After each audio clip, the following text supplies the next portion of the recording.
إنك الحقي بأهلك سنة مباشرة سيدنا إسماعيل فطلقها ولم إلى الطلاق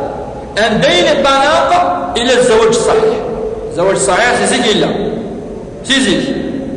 ولاش طلاق بدون زواج وكان ولاش زواج هذه طلاق قلت لها طلاق ولم كان كنا الكفار من قلنا كاين صعب طلاق صعنا طلاق باش هذه الطلاق لا قال لي الزواج الصحيح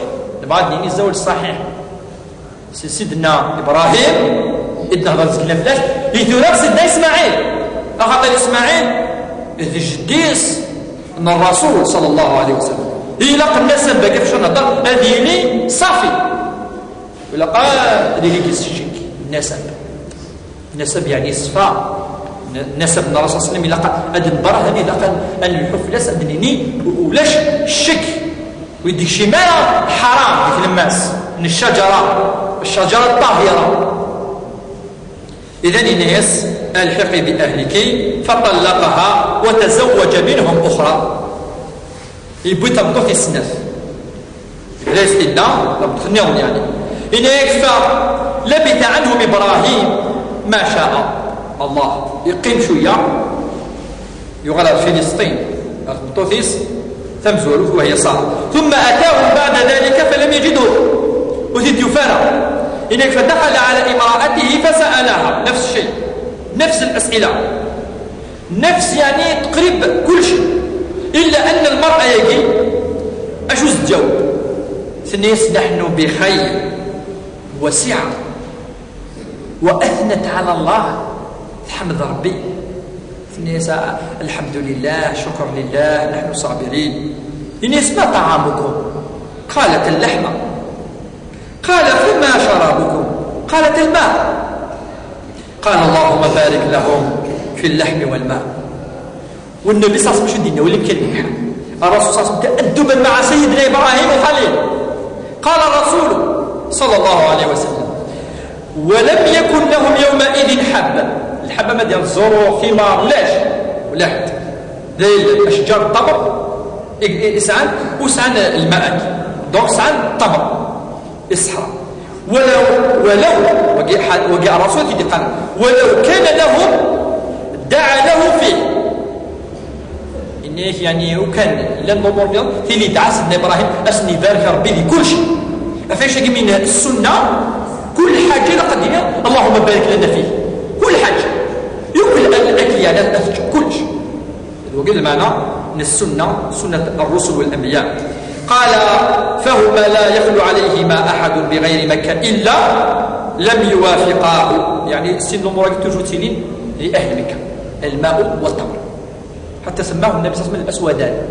يعني ذي ذلك من حيث اللون يعني إنك قال فإذا جاء زوجك فقرئي عليه السلام ومريه أن يثبت عتبة بابه الناس ما يسد الناس اللي ثبت أفو منار تبورثيس الناس نفس الشيء ثم قال هذا أبي وأمرني أن أثبتك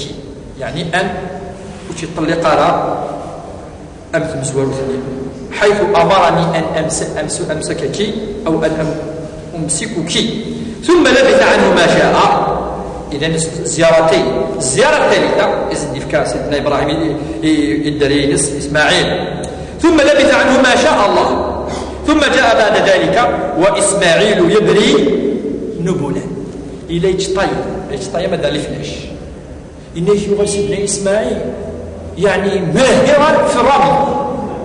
ماهرا يعني ما الدنيا يعني الرمي أكا نغس لفلاش إلى غير ذلك الصيد حوايج شيء باش مصفطان في الصحراء إلى قد صعود الصنعية إلى قد ماهر فكان إسماعيل ماهرا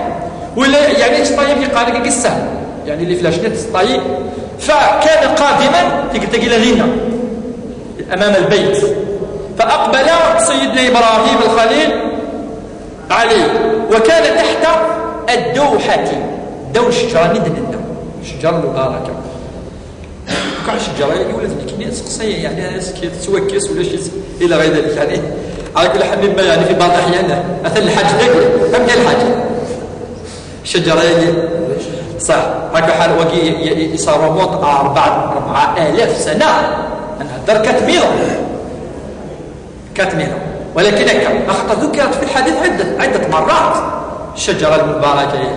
عند نساء سيدنا إبراهيم. المهم قريبا من ماء زمزم، فلما رآه قام إليه يفد ذاك العلماء قال بكواش في الدار وإذا يجوز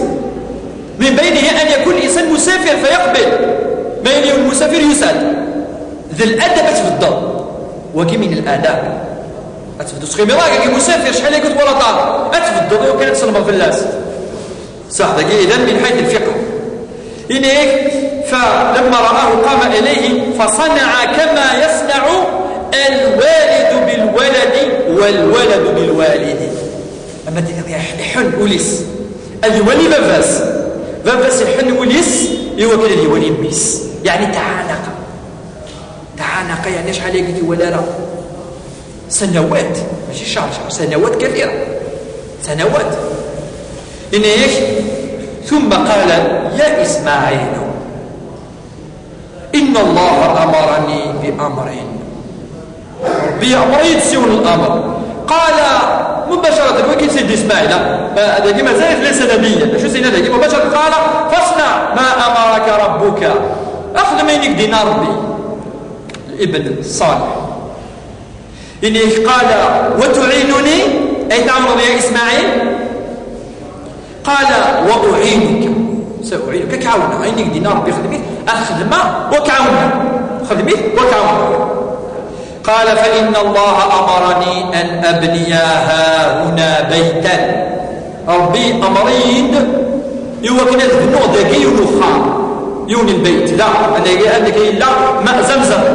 عندك قلت اللي تخشني يا إسماعيل عندك تقيمه لا. وأشار إلى أكمة مدكومة حاجة أكمة مرتفعة على ما حولها. قال فعند ذلك يعني ذا كان ذنوع قمت يعني الناس بطل وقلت ولد الوحي ازدوحاء ربي سيدنا إبراهيم الخليل أن يبنوا سوى بيت الله الحرام. إنه بعد فرفع السنيس الأب والابن فرفع القواعد من البيت الساس مزورة فرفع القواعد من البيت فجعل إسماعيل يأتي بالحجارة وإبراهيم يبني. إبراهيم يبنو يسلسو سيدنا إسماعيل تحوس يزرع أي يسلسو يوسف لبايض وكان دي الدفن وخمكي الذي يسمى ببيت الله الحرام. حتى إذا ارتفع البناء يبقى لاوتور نيسن بطل لاوتور نيسن ارتفع البناء جاء بهذا الحجر فوضعه له يساسيون أزر التماس يوكنا ديال يوسف اللاس ويقال أنه المقام يعني ما ديال المية يولد كي شوية أما ديال المترا أو الجبارة الله أعلم شحال بالضبط ولكن يوسف اللاس المقام يقوم عليه فسمي بالمقام مقام إبراهيم الخليل يوكنا يولي البناء وهذا يزمير يسلس سفلا الصور خطرية عليه لا تصرفوا وهذا بالله دخلنا الفرق. فكان إذن يقوم على يعني حجر لكي يسوي الحائط الصورة ويزيد قليلا فوقه وقالوا كدفن البيت من دلو سخرفنا ما إلا مش بحكي قد يعني فيه كسكنا هذه أدفن منها أمزل لها يقفنا يكل جوانب الناس إنه ارتفع جاء بهذا الحجر فوضعه له فقام عليه وهو يبني وإسماعيل يناوله الحجارة وهم يقولان ربنا تقبل منا إنك أنت السميع العليم. من بعد سيدنا إبراهيم عليه السلام وقال سيدنا إسماعيل أدعونا ربي عز وجل يوكلت نجعل مسلمين يوكلت نجعل ذرية صالحة يوكلت نجعل ربي عز وجل البيت آمنا لكي يرزقه الله عز وجل من الثمرات إلى غير ذلك من الدعاء بعدما انتهوا من البناء أتصجنا وأصبحوا يطوفان كما جاء في القرآن الكريم جعله الله عز وجل للطائفين والسجد والركع يعني مكان العبادة وجعله مثابة يعني ثواب عظيم بيت الله الحرام حين ينفذ الحجة تصل معاني